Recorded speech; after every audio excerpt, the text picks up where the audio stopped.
Hello friends, आज मैं आपके सामने महानिदेशक स्कूल शिक्षा उत्तर प्रदेश ने प्रधानाध्यापकों और अध्यापकों को स्व आकलन अथवा सेल्फ असेसमेंट के आधार पर सत्र 2020 व 21 की ACR अथवा वार्षिक गोपनीय आख्या भरने का निर्देश जारी किया है। इसको कैसे भरना है और किस तरीके से हम इसमें मार्क्स पा सकते हैं, उस सभी की जानकारी मैं आपको इस वीडियो में देने जा रही हूँ। तो इस वीडियो को कृपया अंत तक देखें, तभी आपकी सारी जो डाउट्स हैं वो क्लियर हो पाएंगे। इस प्रक्रिया में सबसे पहले प्रधान अध्यापक और अध्यापकों द्वारा स्वमूल्यांकन प्रारूप पूर्ण करते हुए प्रतिवेदक अधिकारी को, अब प्रतिवेदक अधिकारी हमारे कौन है, BEO हैं, यानी खंड शिक्षा अधिकारी को दिनांक 15/4/2021 तक सबमिट करना है। 15/4 का मतलब है 15 अप्रैल तक हमें अपनी जो भी पैरामीटर्स दिए गए हैं उनके अनुसार अपने आप को मार्क्स देने के बाद 15 अप्रैल तक ये जो अपने फॉर्मेट है उसको सबमिट कर देना है। इसके बाद खंड शिक्षा अधिकारी इसका मूल्यांकन करेंगे और 15/5/2021 तक इसको BSA को फॉरवर्ड कर देंगे। जब यह रिपोर्ट BSA के पास पहुंच जाएगी तो जो BSA हैं वो 31/5/2021 तक यानी 31 मई तक ACR को पूर्ण कर देंगे। ये अब जानते हैं कि इसकी प्रक्रिया क्या है। सबसे पहले हमें मानव संपदा पोर्टल पर अपनी ID को लॉगिन करना है। ID को लॉगिन करने के बाद मानव संपदा पोर्टल अब खुल जाएगा। लॉगिन के पश्चात सबसे पहले ट्रांसफ़र मॉड्यूल में जाना है। ट्रांसफ़र मॉड्यूल में जाने के बाद परफॉर्मेंस इंडिकेटर एक ऑप्शन आएगा, उसको हमें क्लिक करना है। जब हम परफॉर्मेंस इंडिकेटर को क्लिक कर देंगे उसके बाद ऑप्शन आएगा फिल PI सेल्फ असेसमेंट, यानी सबसे पहले ट्रांसफ़र मॉड्यूल के बाद परफॉर्मेंस इंडिकेटर और उसके बाद है फिल PI सेल्फ असेसमेंट का चयन हमें करना है, यानी ये वाला ऑप्शन इसमें खोल लेना है और जो फॉर्म आएगा उसको भरना है। और स्वमूल्यांकन के बाद जो अपना रिपोर्टिंग ऑफिसर यानी जो ABSA हैं या BEO हैं उनको हमें ये सबमिट कर देना है। अब ये कैसे भरना है और इसके लिए क्या क्या पैरामीटर्स हैं वो हम आगे बताएंगे आपको। आइए अब हम जानते हैं कि प्रधानाध्यापक हेतु कौन कौन से पैरामीटर्स दिए गए हैं। इसके लिए 9 बिंदु दिए गए हैं जिनके आधार पर प्रधानाध्यापक को अपना मूल्यांकन करना है। सबसे पहला बिंदु है ऑपरेशन कायाकल्प के अंतर्गत विद्यालयों में जो सुविधाएं स्थापित की गई हैं उनके आधार पर यदि वो संतृप्त हो गई हैं, यदि जो सारे 14 पॉइंट थे वो संतृप्त हो गए हैं तो उन्हें 10 पॉइंट मिलेंगे अथवा 0 मिलेगा। तो इसमें सीधा है या तो 10 या फिर 0।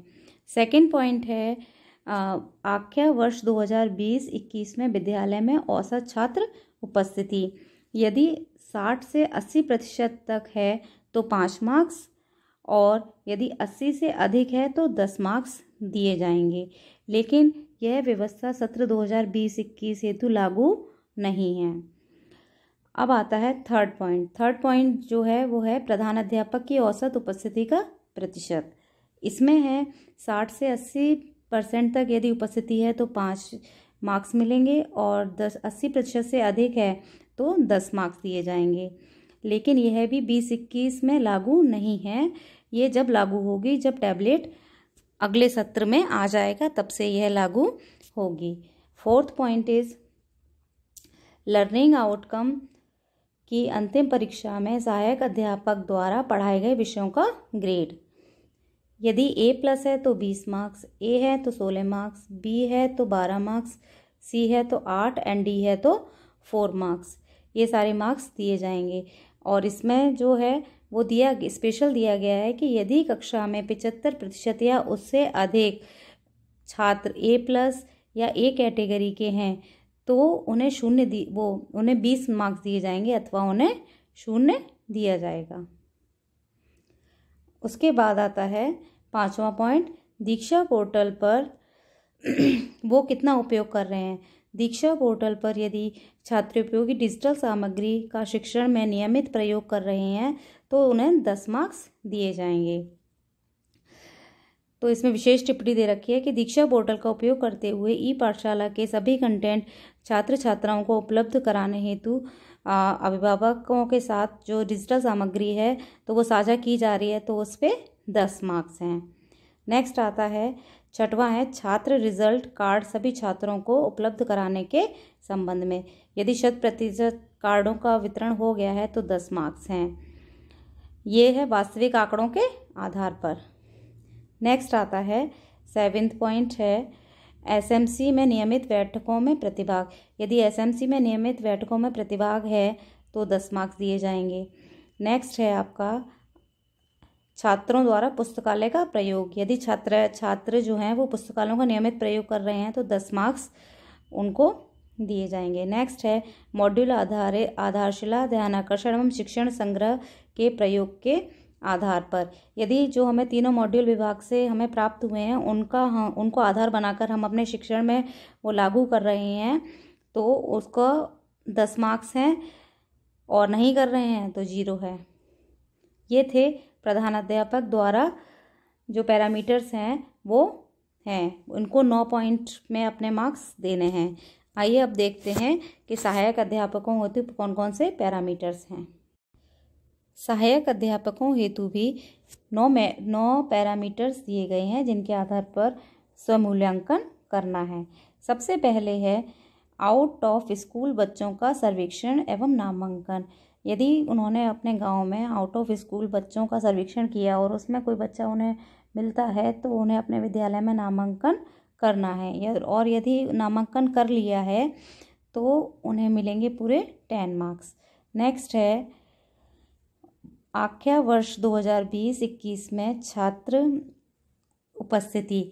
यदि 60% से 80% तक है तो उन्हें मिलेंगे 5 मार्क्स, और 80 से अधिक छात्र उपस्थिति है तो पूरे 10 मार्क्स। लेकिन यह 20-21 सत्र हेतु लागू नहीं है। 3rd पॉइंट है सहायक अध्यापक की औसत उपस्थिति का प्रतिशत। यदि सहायक अध्यापक 60 से 80% तक विद्यालय में उपस्थित हुए हैं तो पूरे 5 मार्क्स, और 80% से अधिक विद्यालय में उपस्थित हैं तो 10 मार्क्स मिलेंगे। लेकिन यह भी 20-21 हेतु लागू नहीं है। जब अगले सत्र से टैबलेट आ जाएगा तब यह लागू किया जाएगा। नेक्स्ट आता है लर्निंग आउटकम की अंतिम परीक्षा में सहायक अध्यापक द्वारा पढ़ाए गए विषय का ग्रेड। सेम वही है, प्रधानाध्यापक वाला है। यहाँ पर यदि A+ है तो 20, A है तो 16, B है तो 12, C है तो 8 मार्क्स एंड D है तो 4 मार्क्स मिलेंगे।